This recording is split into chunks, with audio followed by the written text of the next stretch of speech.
Today's video is going to be going over the April 5th, 1972 Vancouver tornadoes.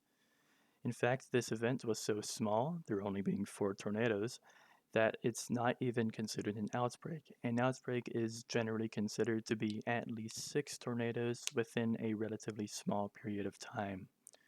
Granted, that period of time is debated. Also, the number of tornadoes is debated, either 6 to 10. In any case, we always start with our events overview.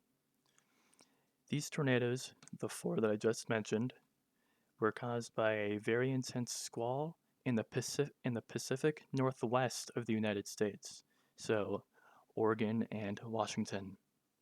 There were again 4 tornadoes. A total of $25.55 million in damage was inflicted, and in all, these tornadoes would injure 301 people. Tragically, 6 were killed. We will be discussing all 4 tornadoes.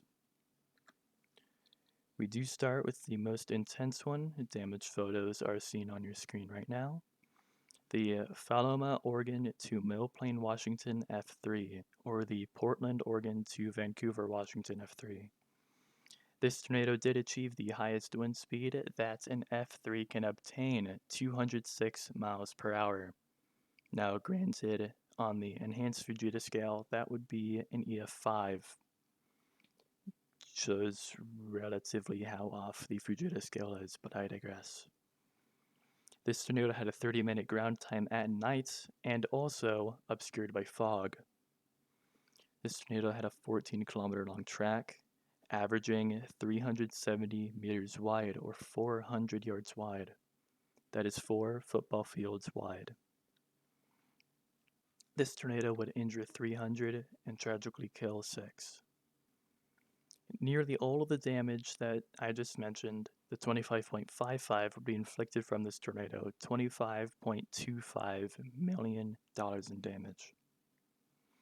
This was in fact the first F3 in Oregon since 1894. Granted, in 1894, tornadoes were not recorded on the Fujita scale, so this was retroactively graded.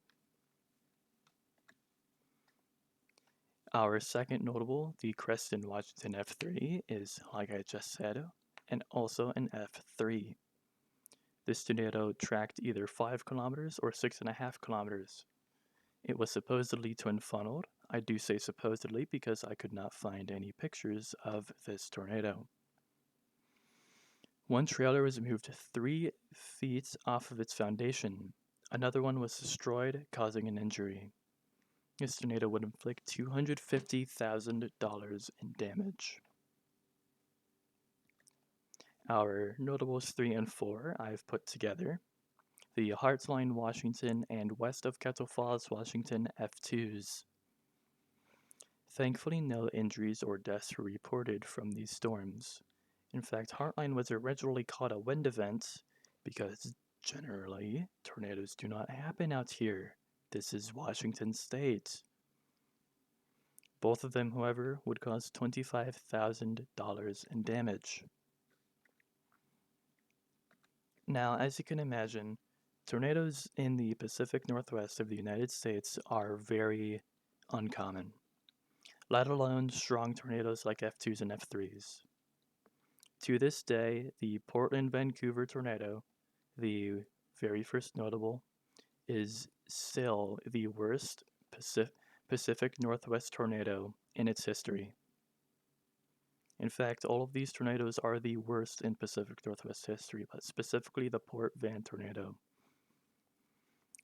And like I just mentioned, this is completely out of character. There is no season at all for the Pacific Northwest, or just the entirety of the West Coast in general.